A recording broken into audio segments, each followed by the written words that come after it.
The recon craft Kestrel 9 streaked through the violet-tinged skies of the Galaxy Rift, weaving between ion-charged clouds and gravitational ripples left by collapsed stellar remnants. Deep inside the cockpit, the interior lights flickered from hyperspace turbulence as Commander Thane Droyan adjusted course manually.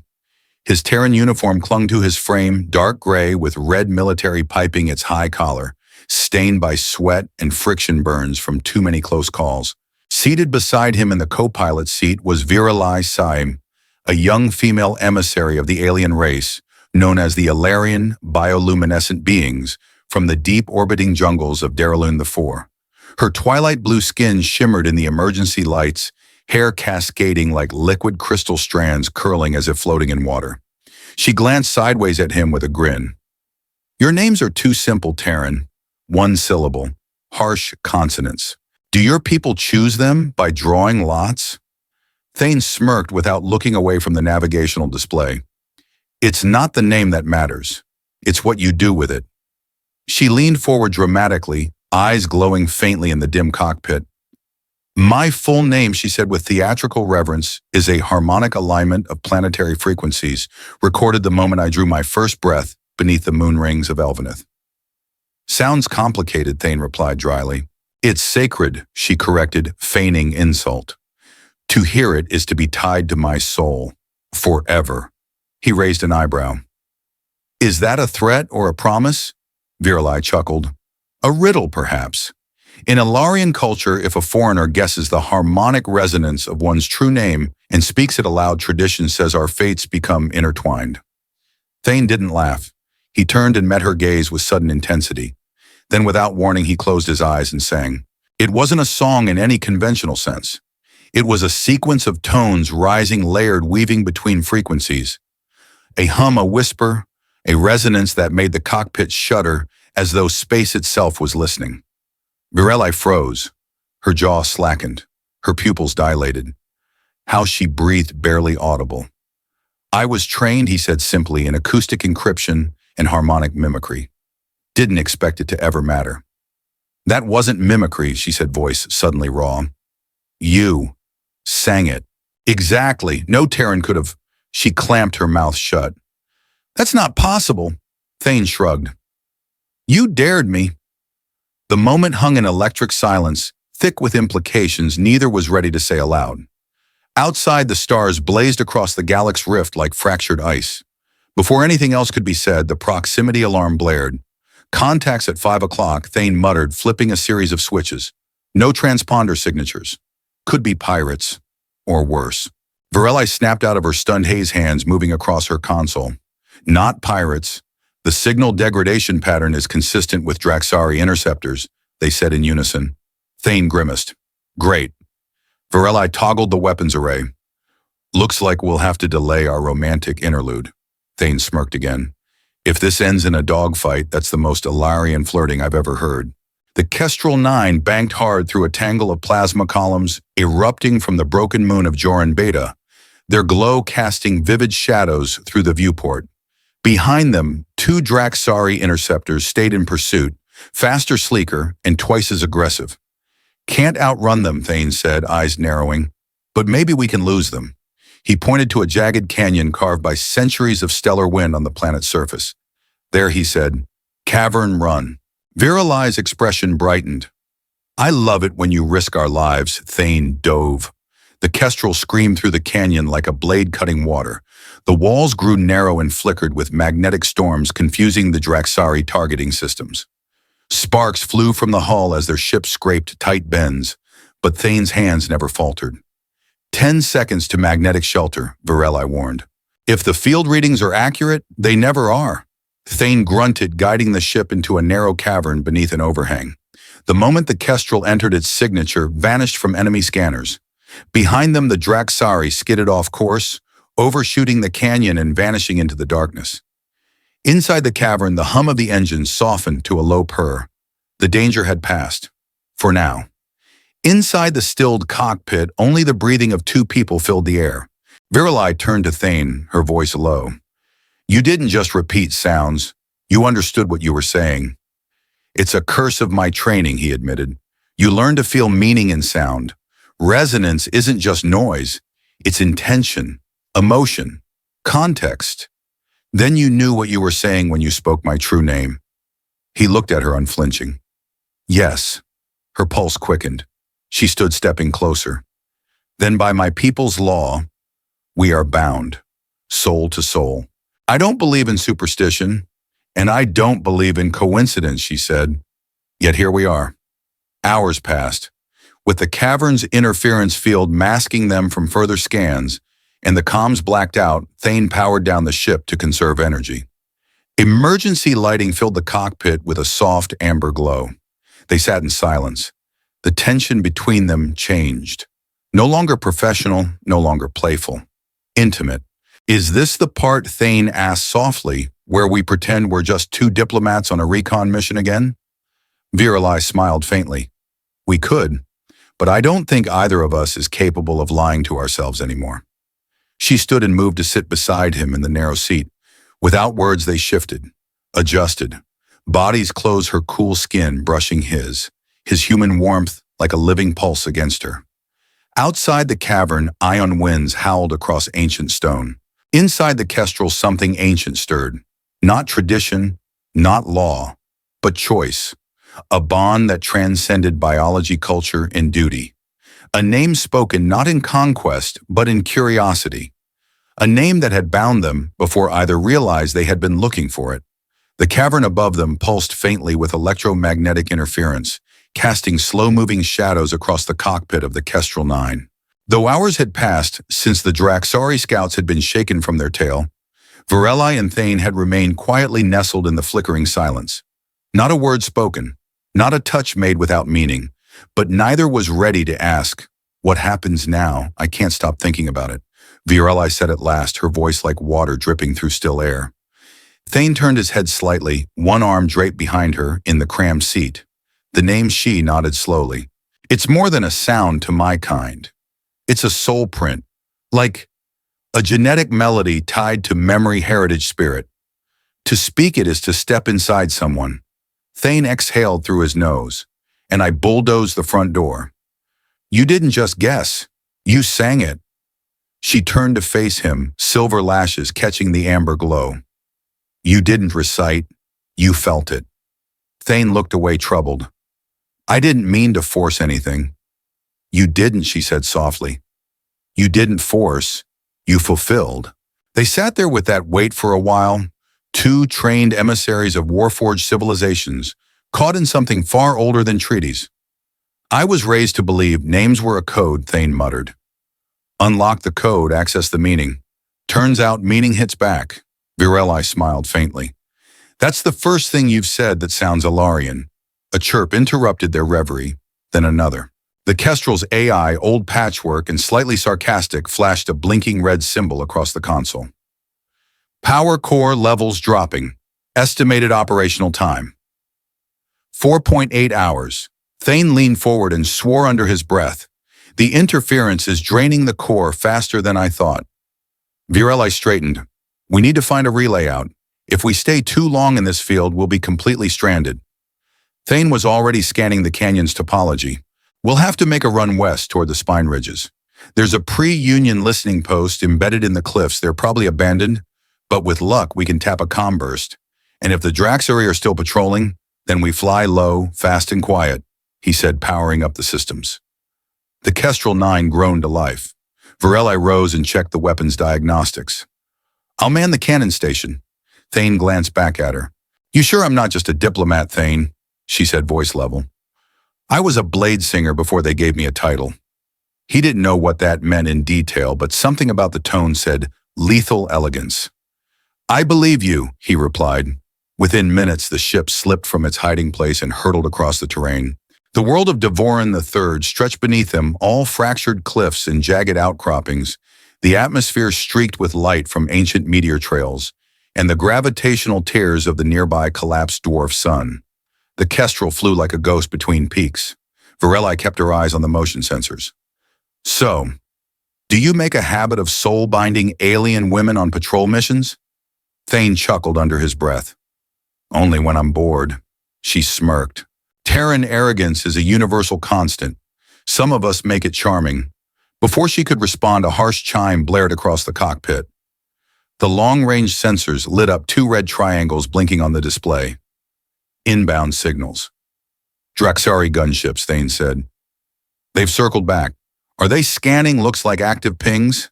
He shifted their vector down into a ravine choked with ion fog. They're fishing. Virelli stood and moved to the turret interface, sliding seamlessly into position. Permission to punch back if they find us? I didn't bring you along for your restraint. A faint tremor shook the ship. Ping bounced back, she confirmed. They've got a partial lock. Thane grimaced. Then we dance. The gunships appeared moments later, sleek, jagged like obsidian sharks in the sky. Twin plasma engines flared behind them as they accelerated toward the Kestrel. The lead craft fired. Beams of azure heat lanced the ravine walls, missing the ship by meters. One blast clipped a rock outcropping, sending debris cascading over their hull. Virelli responded instantly. The ship's dorsal turret rotated and let loose a spread of compressed ion bolts.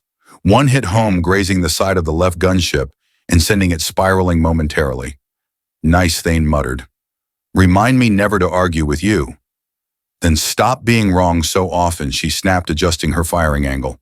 The second gunship dove, launching two gravitic disruptors. They exploded in a shower of localized shockwaves, slamming the Kestrel into a steep dive. Stabilizers offline, the AI barked. Thane gritted his teeth. I need 30 seconds to reroute control through the secondary actuators. I'll get you those seconds. Virelli stood from the turret, opening side hatch. You're what? But she was already moving. At the side panel, she extended her arm and activated a hidden compartment on her suit. A thin blade unfolded, not metal, but a filament of psionic energy. Thane watched in disbelief as she opened the hatch mid-flight. Wind roared in. She stood in the breech blade, humming. Then with surgical precision, she extended her hand and loosed a concentrated bolt of energy, something born from willpower and ancient technique. The bolt slammed into the incoming gunship's forward sensor suite. The ship blinked sideways and lost tracking. The Kestrel pulled away.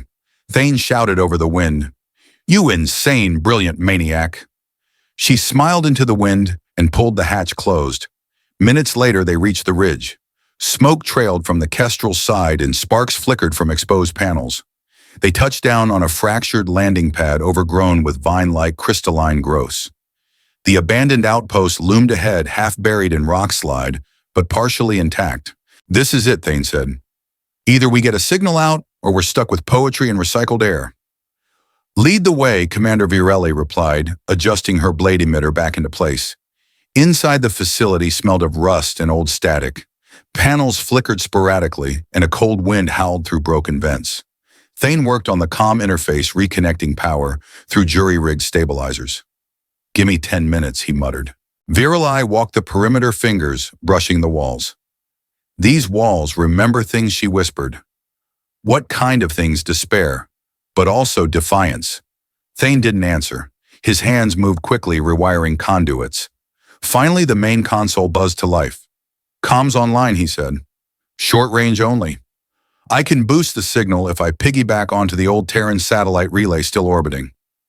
Virelli stepped forward. "Can we trust the relay isn't compromised? Won't know until I try." He activated the signal. Static, then a ping, then a return code. "Got something," he said, surprised. "Terran scout ship Vanguard Echo.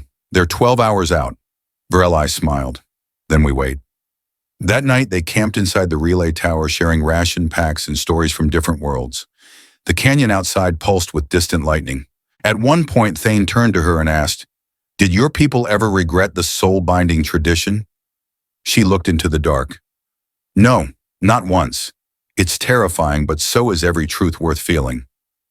He nodded slowly. "Then let me say this truth now," he said. "I didn't say your name because of some mission training or enhanced hearing. I said it because the first time I saw you, I knew something about my life was about to change." Her expression softened. "And I let you speak it," she whispered, "because part of me hoped you would." Outside, the wind howled. Inside, two beings from two different stars sat side by side, strangers, bound by accident, now bound by choice. The abandoned outpost creaked beneath the shifting winds of Devoran III, its skeletal frame held together more by willpower than structural integrity. Inside the relay tower, low emergency lighting bathed the walls in blood-orange hues, shadows dancing like ghosts of the engineers who once worked there. Thane Dryan leaned over the console fingers, moving in practiced rhythm across the control interface. Sparks hissed, wiring groaned, and yet the long-range transmitter stayed stable. 12 hours. 12 hours until the Vanguard Echo reached their location. It felt like a countdown to salvation, or to judgment. Seated against the opposite wall, HFY SCI-FI observed him in silence, knees pulled to her chest. She hadn't spoken in a while, but her presence filled the chamber more fully than words could. "How's the signal?" she asked, finally breaking the stillness. "Stable enough. I rerouted power from life support, so if we don't freeze or suffocate in the next 10 hours, we might even throw a party." She smirked. "You Terrans always celebrate before the storm hits." He chuckled, voice tinged with fatigue. "You Ilarian always wait until after it's passed." Her smile faded. "Because we know most storms don't leave anyone standing." There was a weight in her words, something ancient. A wound too deep for bandages, too old for time to heal. "You okay?" Thane asked, studying her. She shifted slightly. "I've been thinking about the name." "Yours?" She nodded. "I was born during an eclipse cascade on Elvenith, a rare convergence of moons and gas giants. The resonance that named me was volatile, complex. My mother said it was beautiful. My father called it dangerous." "And you?" he asked gently.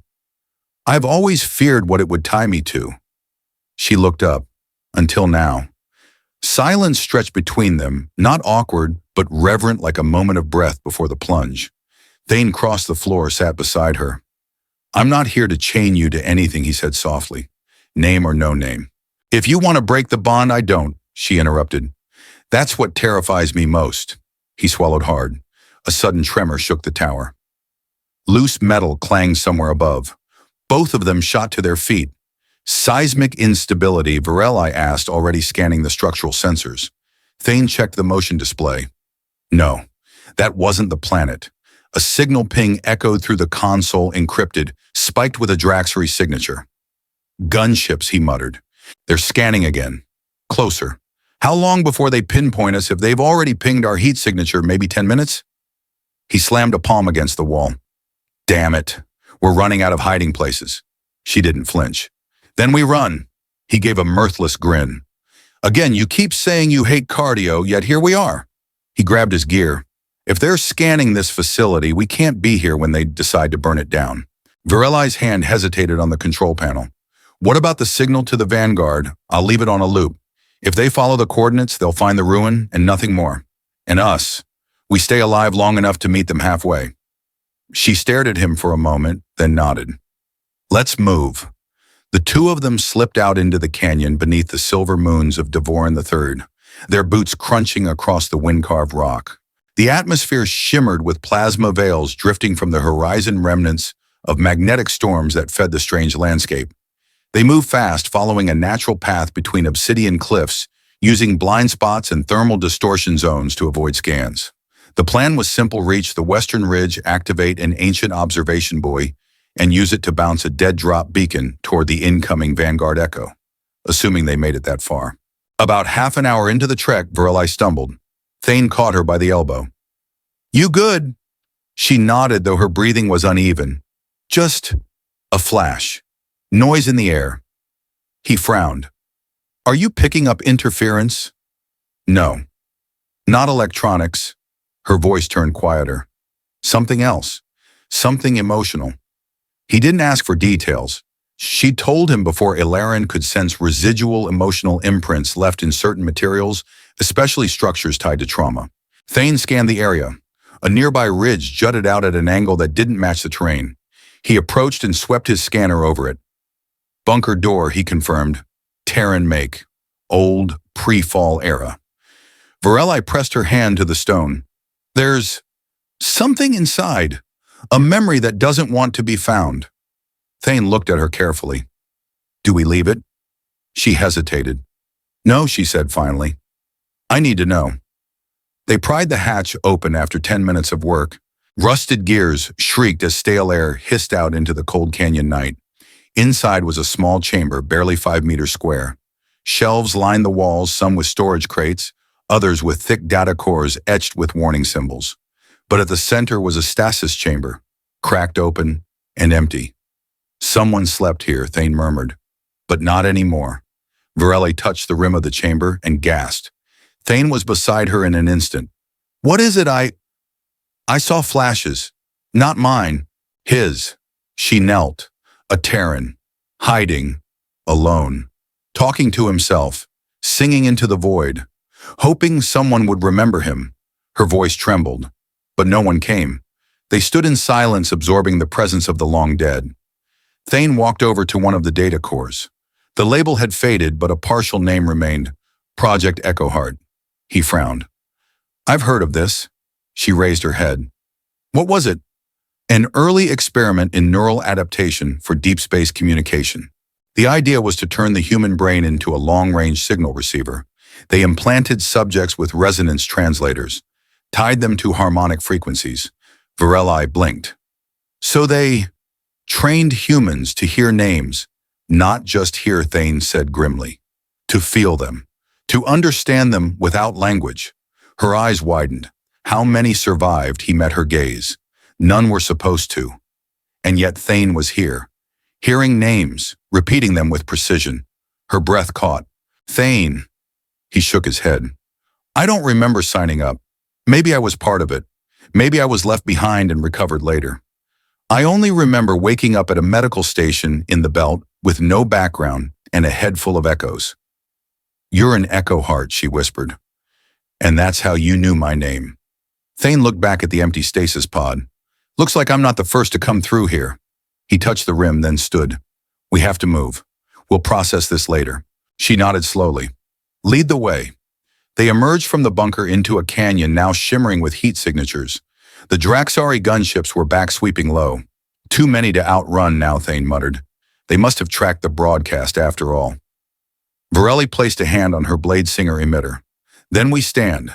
Thane turned to her, breathing hard. One more ridge ahead. There's a transmitter node buried in the rocks. If we reach it, we send a last signal, she finished. Or a goodbye. Their eyes met. He reached for her hand.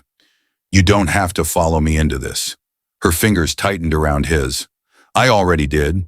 The moment you sang my name. Then they ran. The last stretch to the relay ridge was a gauntlet.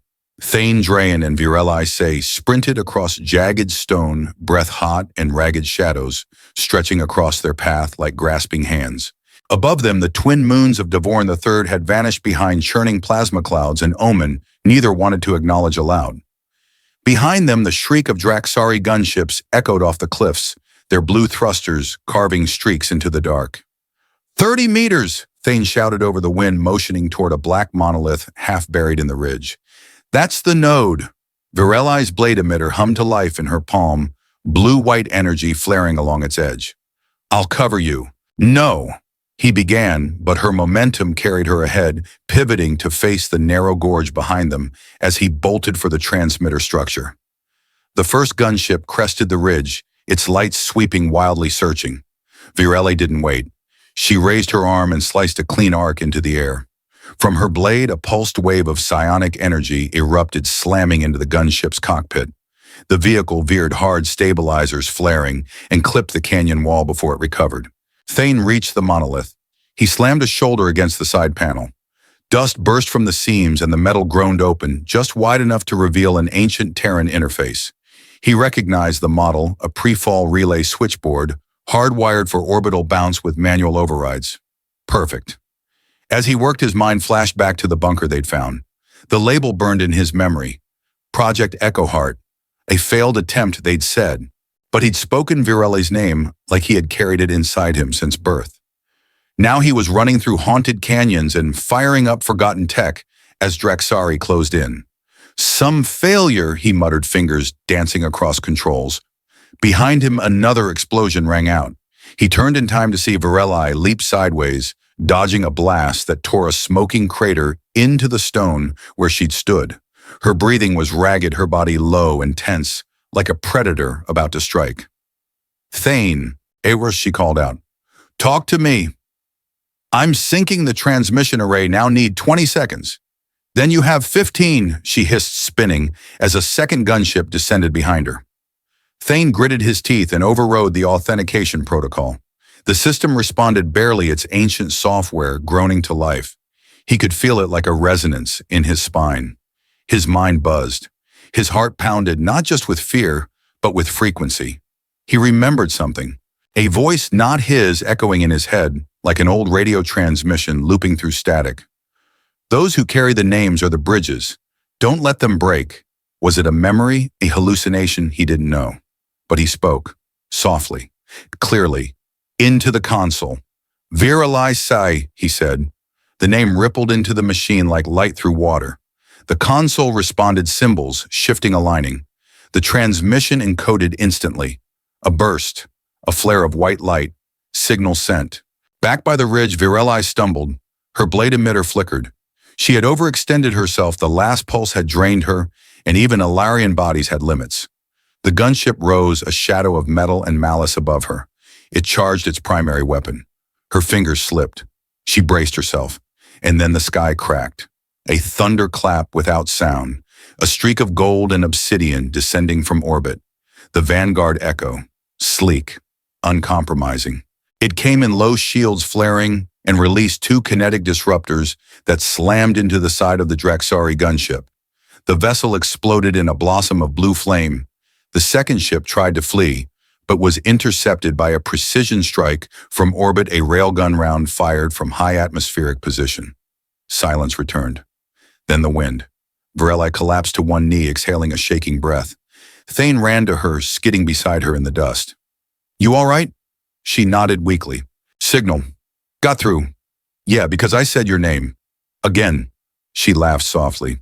It's becoming a habit. He helped her up, holding her steady. Above the Vanguard echo began its landing sequence, light casting sharp edges against the canyon walls.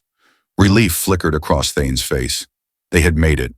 The medbay of the Vanguard echo was sterile and softly lit, the antiseptic scent of fresh supplies clinging to every surface. HFY sat upright in a reclined pod, rehydrating and feeding off biogel nutrients. Her skin was less pale now, her hands steadier. Thane sat beside her, a comm unit resting in his lap. They hadn't said much since the rescue. Not because there was nothing to say, but because everything had changed. Finally, she broke the silence. You were part of a forgotten program, and I'm bound to you by the oldest law of my people. He nodded slowly. That's one way to put it. She glanced at him. What's another? He exhaled. I think I knew your name long before I met you, before I knew what it meant.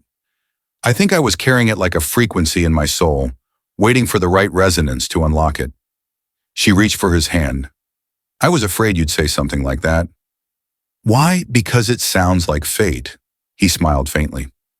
You don't believe in fate? She squeezed his fingers gently.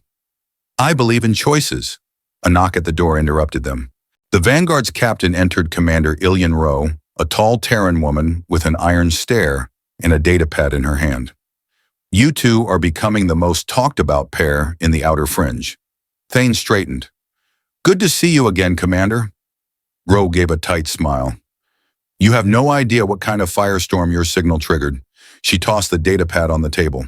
Both the Terran Senate and the Alarian Conclave are scrambling to get statements out. Some factions are calling your bond a diplomatic breach. Others are calling it prophecy. HFY raised an eyebrow. Prophecy, Rowe nodded. Apparently, Alarian texts speak of a convergence harmonic, a name spoken across species signaling a new age. Thane glanced at HFY. Guess that explains the whispers and glowing consoles. It explains part of it, Rowe said, but not all. She leaned forward, expression hardening. We intercepted a classified Draxari transmission. That gunship squad, they weren't rogue pirates. They were operatives from the Exarch Circle, a fringe cult in Draxari society. Fanatics, anti-integration, anti-union. Then they were targeting us, HFY asked. Not you, Rowe said. You together. Thane processed that. Because of the bond, Rowe nodded. Because if a Terran and an Alarian can merge traditions, maybe others will too.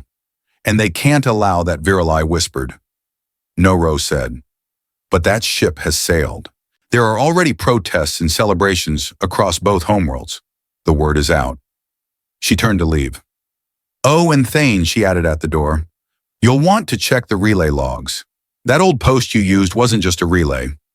What do you mean it was a test site, she said. For Echo Heart prototypes. Thane blinked. That site was active. Roe gave him a long look. Parts of it still are. Later, when the stars had resumed their quiet spinning beyond the ship's hull, Thane sat alone in the observation chamber, watching the endless tapestry of galaxies. Virelli entered quietly, her steps silent. He didn't look at her right away. You all right, she asked. No, he admitted. But I will be. She sat beside him. What Rose said, he murmured, about the relay. It wasn't just a transmitter. It was a beacon, a seed for what he finally turned to her. For people like me, like us. She didn't speak, letting the weight of his words settle. Outside, a shooting star crossed the void. Inside, two souls who never should have met leaned toward each other. Not because of a law, not because of tradition, but because when one sang the other's name, the universe listened. The Vanguard Echo cruised in silent stealth through the unregulated corridors of neutral space, its signature masked beneath layers of gravitic interference and signal drift. After what had occurred on Devoran III, discretion was no longer protocol, it was survival. Thane Drayan stood before the command table in the Echo's briefing room, watching as holographic projections flickered overhead. They displayed snippets of intercepted transmissions, shifting political maps and public reaction indexes from across the Terran Alliance and Alarian Conclave. Across the galaxy, rumors of the bond between a human and an Alarian were igniting fires in every direction. Some saw it as heresy. Others called it hope. Your name is now a symbol, Commander Ilian Rowe said quietly, entering from the adjoining corridor. Or a weapon, depending on who you ask. Thane didn't flinch. What are the Draxari saying? They've officially disavowed the Exarch Circle's actions, but we both know unofficial doesn't mean uninvolved. Thane frowned. So they're pretending to play nice while preparing to move behind the curtain. Exactly, she paused. And the Alarian High Oracle has called for a binding council. You and Virelli are requested to attend. He turned slowly. Requested, Rowe gave a thin smile. When the Oracle requests, it's rarely a suggestion. He folded his arms. Let me guess they'll want to test the authenticity of our bond. Maybe determine if I'm a threat or an anomaly. Or both, Rowe said. But there's more. She tapped the console and a new projection appeared, a slowly spinning crystalline structure in deep orbit. What is that? Thane asked. An Alarian resonance temple, Rowe replied. One of the oldest, hidden, unmapped in Terran records. It only appears on ancient Alarian star charts. And what does that mean? It means, said a voice from the door, they think your bond is part of a prophecy. Virelli Say stepped into the chamber, cloaked in a long gray robe that shimmered faintly with psionic threads. They believe our connection echoes something lost in time, she said. The harmonic nexus? Thane blinked. That sounds important. In our oldest song, she explained, the harmonic nexus was a moment in history when different species' soul frequencies aligned, allowing them to share not only thought but purpose. It's considered mythical. But you think it's real, he said. I think we're proof, she replied, stepping beside him. Commander Rowe raised an eyebrow. Then I suggest we all take a little pilgrimage. They arrived 3 days later. The Resonance Temple orbited a decaying gas giant in a forgotten system near the Argon Vein Rift, a place too unstable for mining, too haunted for colonization. The temple itself resembled an interstellar flower, vast petals of crystal and alloy spreading out from a central core, each one humming with soft tonal vibrations. Docking required no hails. The temple opened silently as if expecting them. As Thane and Virelli stepped through the docking tunnel, neither spoke. They passed beneath arches etched in swirling Alarian script that shimmered with responses to their proximity. The moment they entered the core chamber, the tones in the air shifted. The structure was alive, resonating, and responding to them. It's singing, Virelli whispered, her voice hushed in awe. Thane looked around. Is this some kind of AI, not artificial, she said. Organic resonance. This place doesn't process data. It listens to souls. Thane exhaled. Great. What could go wrong? At the heart of the temple, a circular platform awaited. In its center stood a plinth of translucent stone, its surface blank. But the moment they stepped forward, it lit up. Harmonic identity verified. Pair bond confirmed. Initiate echo sequence. Thane turned to Viralai. What's an echo sequence? She didn't answer immediately. I don't know, she said at last. But if this temple recognizes us, we may not have a choice. They exchanged a look. Then they stepped onto the platform. The world turned white. They stood in a chamber of light and silence. It wasn't a place made of matter, more like a projection, pure memory formed from resonance.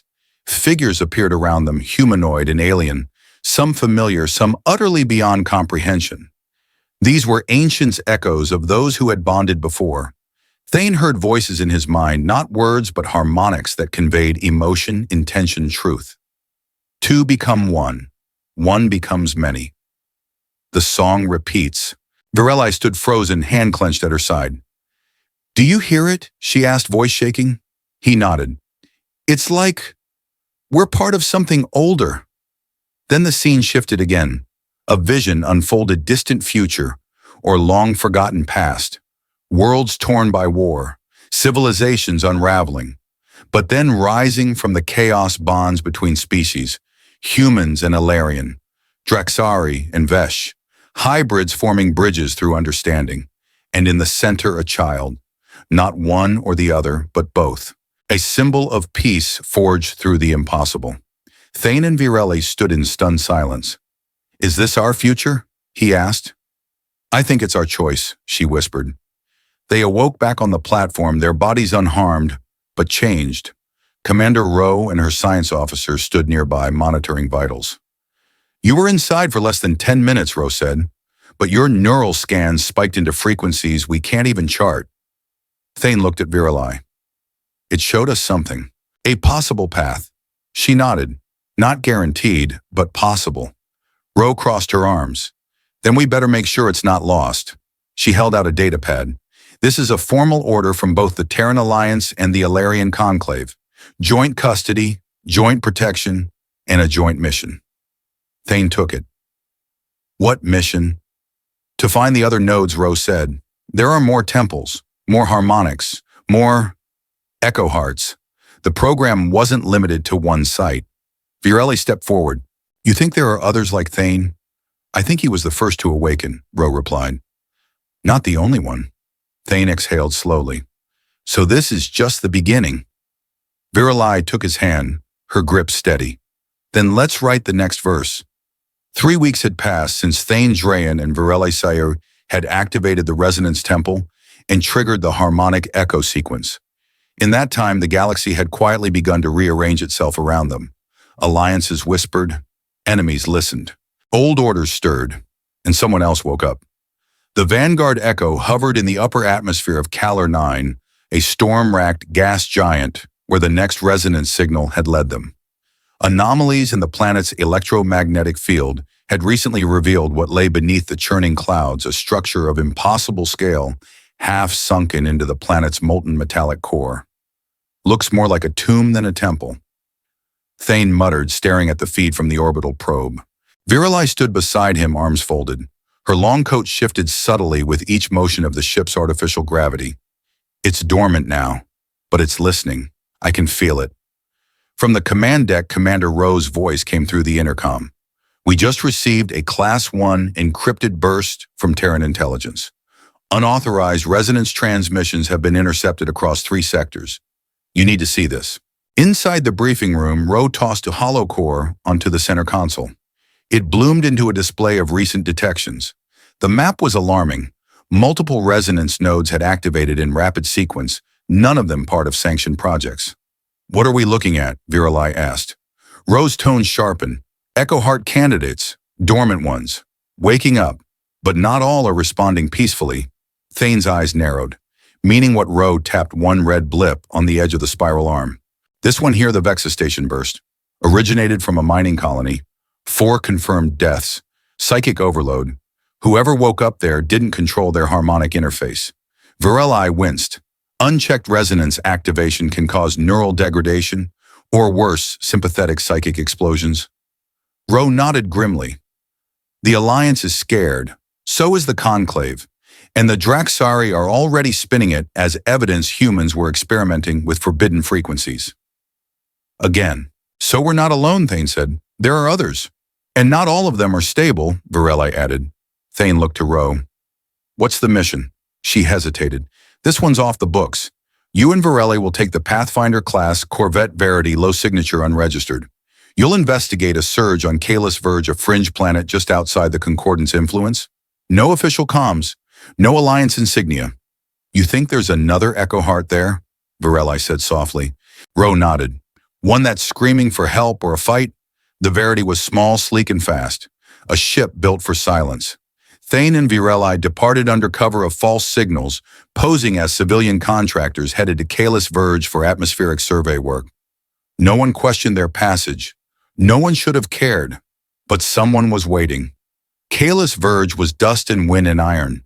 A broken world with minimal vegetation, roving dust storms, and an old Terran observation outpost, long since decommissioned. They landed at dusk, the sky bruised with swirling gold and violet. Virelli stepped out first, scanning the air. The resonance field is active here. Thane followed, weapon holstered but ready, where she pointed toward a nearby plateau. Beneath that ridge, there's an interference veil blocking scans. He frowned. So someone doesn't want to be found. Together they moved carefully through weather-worn ruins and static-laced atmosphere. And then they heard it, singing, low harmonic, a voice echoing through the bones of the planet itself. But it wasn't welcoming. It was calling for war. They reached the ridge and found the entrance hidden beneath collapsed debris. Thane cleared the way, revealing a stairwell that descended into cold darkness. Virelli hesitated. Do you feel that he nodded? Someone angry and trained. At the bottom of the stairwell, the chamber opened into a cracked resonance temple, identical in structure to the one orbiting Devorin III, but scarred and unstable. Energy pulses flickered across the walls like heat lightning, and in the center stood a man, human, mid-30s, lean, wild-eyed. Thane's gut dropped. Name the man called out without turning. I know your name, he added, voice tinged with madness. Thane Drayan, the singed one, the first frequency. Virelli stepped forward. You're like him. You're Echo Heart. The man turned at last. His eyes shimmered with silver light. Energy crackled across his fingertips. I'm Rain Merrick, he said. Echo Heart 04. They left me in the dark, but the song never stopped. Thane stepped carefully into view. We're not your enemies, Rain grinned.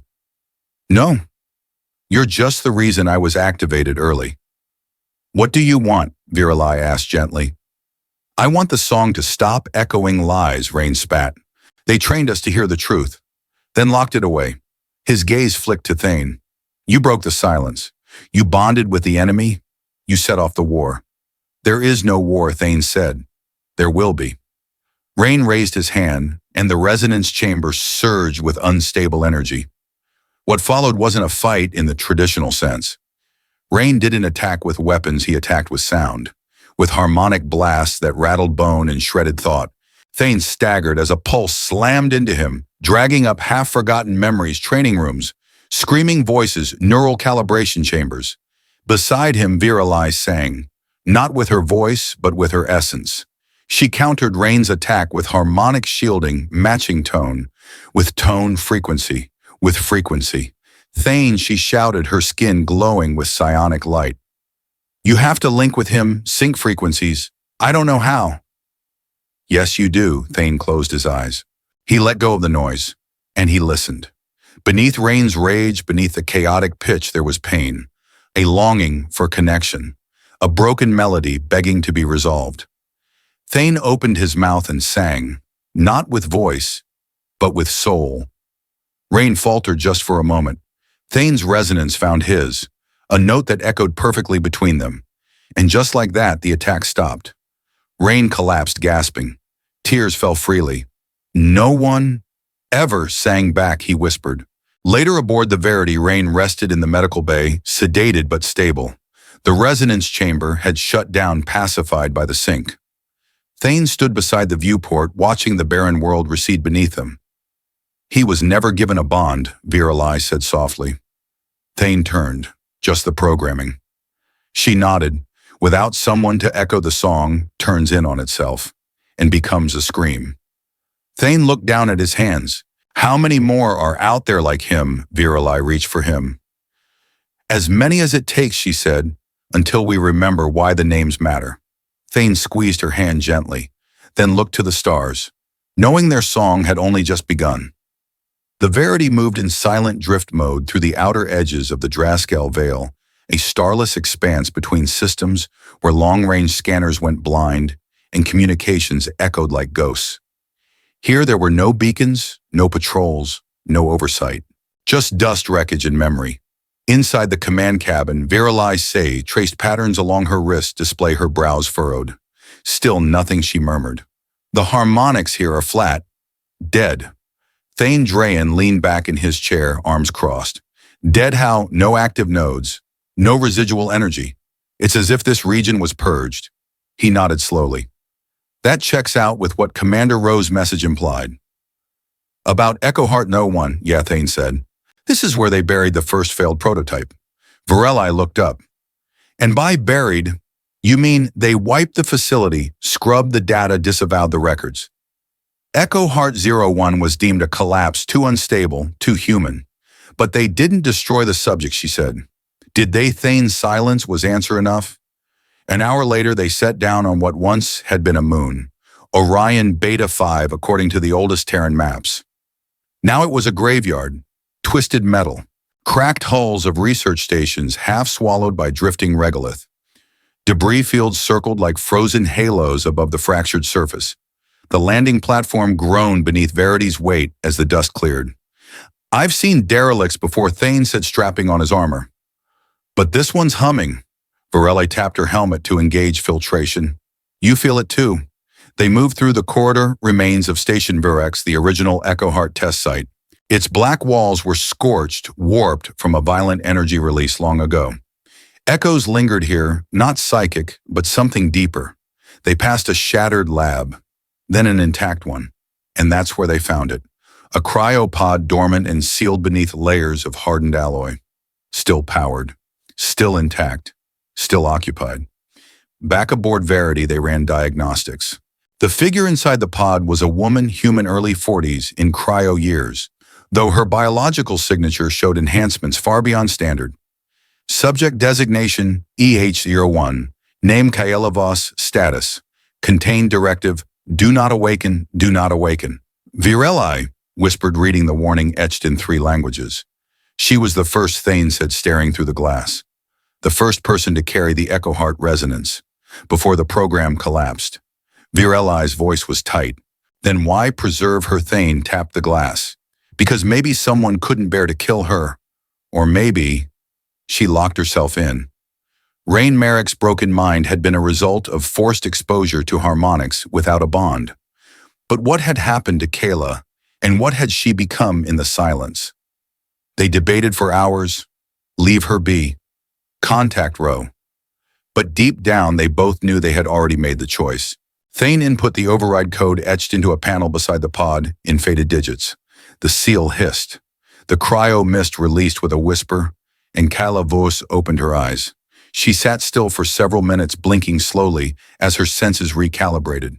Her hair was silver-black skin, pale with faint circuit traceries across her jaw and temples. Her voice, when it came, was like static over calm water. You're late. Thane frowned. You expected us. Kayla turned her eyes to him, silver but flickering with buried color. I heard the signal. You and the Ilarian girl. You woke the network. Virali stepped forward. You're Echo Heart 01. Kayla smiled faintly. I was, before they shut it down. Why? Thane asked. What happened? They thought the harmonics would elevate us, make us better. But they didn't understand that connection, real connection, can't be engineered. It has to be chosen. Thane nodded slowly. So they forced it. She looked at him.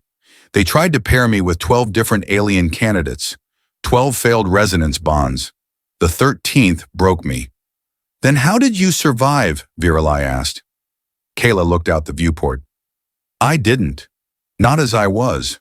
Later in Verity's medbay, Kayla sat quietly while the ship scanned her vitals. Your harmonics are different, Virelli said softly. They're fractured, adapted Kayla corrected. I learned to echo myself, create inner loops, reflections. Thane stared. You bonded to yourself? In the absence of anything else, she said yes. He took a breath. We think there are others more echo hearts waking up. I know, Kayla said. I can feel them now. Every activation ripples through the lattice. Some are strong, others unstable. Virelli touched the console. You should come with us. Help us reach them. Kayla hesitated. I buried myself here to protect them from me, she said. But now, her eyes met Thane's. The world's changing again. I can hear its song. That night, Thane sat alone in the Verity's lower chamber, watching the darkness shift across the viewport. Virelai entered silently carrying 2 mugs of syntha tea. She handed one to him, sat beside him, said nothing. Do you think we're doing the right thing? He finally asked. Virelai took a slow sip. I think we're doing the only thing left. He stared down at the swirling liquid. Kyla's resonance. It's different. Like a chord that was broken and restrung. She's dangerous, Virelai agreed. But so are we. He nodded. If the others out there wake up afraid or alone, they'll become something worse. She finished. A pause. Would you do it again? She asked. Speak your name. He looked at her. I think I was born for that moment. She leaned in, resting her head on his shoulder, then whispered the harmonics of his true name. He smiled, and the ship hummed back in response. In the galactic dark, the trio set course for the next anomaly. 3 echo hearts, 1 song, and war approaching just beyond the edge of sound. The Verity slipped out of warp above the storm-lit skies of Orin Prime, a world forgotten by trade routes and protected only by myth. To most in the galaxy, it was just another radioactive husk scarred by old wars, but to Echo Hearts, it was something else entirely. A convergence point. A harmonic fracture in space-time where psychic and subspace energy twisted like broken chords trying to resolve. Thane Drayan stood at the command console, eyes fixed on the clouds boiling across the planet's surface. It's pulsing again. Same frequency signature as Kayla. Virelai Sai at his side didn't look away from the readout. No, not Kayla. It's older. It's hers before she fractured. Behind them, Kyla Vos entered the cabin, her steps silent, her expression unreadable. That's the prototype site, she said, where they first tried to forge an echo heart using harmonic force. The one they never admitted existed. Thane's jaw tightened. And now it's calling. Kayla nodded, or screaming. They descended into Orin's turbulent atmosphere aboard a dropship, threading through lightning that danced like sentient threads. As they neared the old facility, if one could still call it, that they saw the spires. Broken towers jutting out of obsidian fields, some floating midair held in place by harmonic gravity locks, still half functional. Virelai winced as they passed between 2 shattered pylons. I can hear the anguish in the walls. Kyla touched the side of her temple. Echoes of failed resonance bonds. This was where they tried brute-forcing synchrony between incompatible species. The place before the Echo Heart program had a name. And now Thane asked. Kayla looked toward the dark horizon. Now it's a mausoleum. Inside, they found traces of the past genetic labs, overgrown with moss-like crystalline fungus, dissection bays, lined with neural echo chambers. The air buzzed with unstable energy. And deeper still, they found the core. A chamber built from an alloy not seen in modern times, ringed with harmonic pylons, still active after decades. In the center floated a sphere, a resonant seed dormant, until Kayla stepped forward. It lit up instantly. EH01. Reintegrate. Kayla froze. I don't know what this means. Virelai was already scanning. It's trying to resync your resonance. Bring your fractured harmonic echo back into alignment. Thane looked at the pulse rate. It's increasing.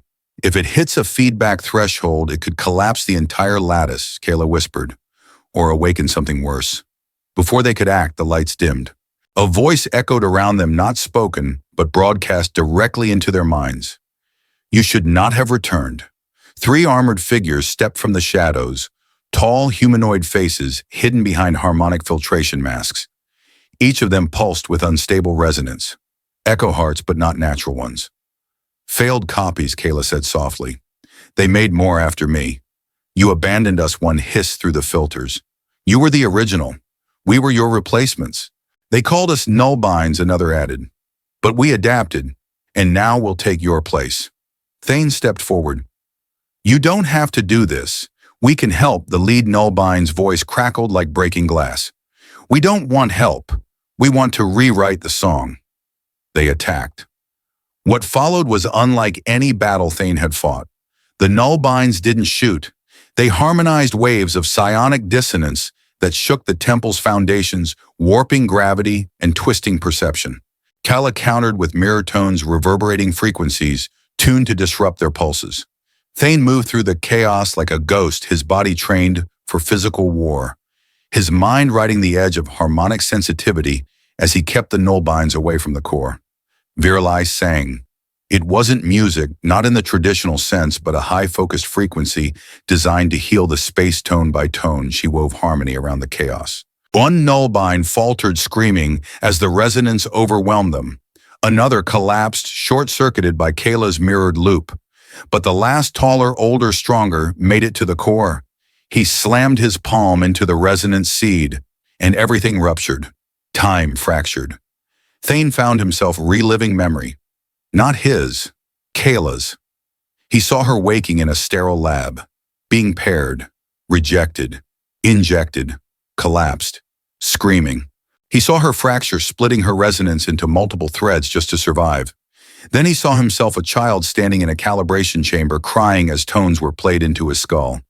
And Virali as a young adept, watching her elders discuss Project Bridge. Everything was linked. None of them had been accidents. They had all been part of the song before they even knew it. Thane awoke gasping on the floor beside a smoldering nullbind husk. The resonant seed had gone dark. Virali knelt beside him, face pale, hand trembling. You felt it too, he asked. She nodded. The connections, the orchestration. Kayla stood near the core, swaying slightly. The seed overloaded, but it didn't break me. She turned to them. It completed me. Her eyes glowed, not fractured, but unified. Her resonance stable, beautiful. I'm whole again, she whispered. Thane stepped forward. Then it's time. Kayla blinked. For what to stop hiding and start teaching. They left Orin Prime in silence, the temple collapsing behind them in a cascade of light, as the final echoes were absorbed into Kayla's stabilized core. In Verity's hold, Thane stared at the map. There are 5 more anomalies like this, 5 more seeds. And not all of them will be dormant, Virali added. Kayla stepped up. But now they won't be alone. Thane looked at them both.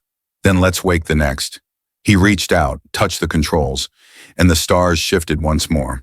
The Verity glided over the scorched plains of Syrixa, a rogue world orbiting the dim remains of a collapsed binary star. It was a place long stripped of life, atmosphere, and reason. But in its silence, something pulsed, ancient and undeniable. A harmonic node, and possibly the origin point. Inside the ship's main cabin, Thane Drayan stood beside the central display, staring at the lattice of overlapping resonance signals, projecting from the planet's dead core. Kelavos studied the patterns. It's not a temple. It's not even a station.